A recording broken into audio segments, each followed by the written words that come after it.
মানুষের দুর্দশা দেখলে চোখে পানি ঝরে, কি গজব পাঠাইল আল্লাহ বাংলার ওই ভিতরে। হাহাকার পড়িয়া গেছে গ্রামের ঘরে ঘরে বন্ধু হে।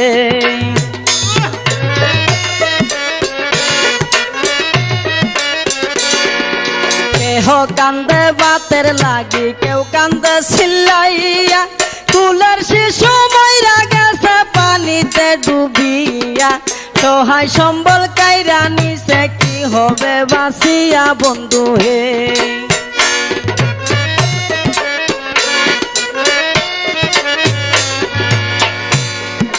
রাস্তাঘাট ভাঙ্গিয়া গেছে, কামাই রোজগার নাই, ওষুধ কেনার মতো টাকা পকেটেতে নাই। চতুর্দিকে আইছে বিপদ, কেমনে জানবা ছাই বন্ধু হে।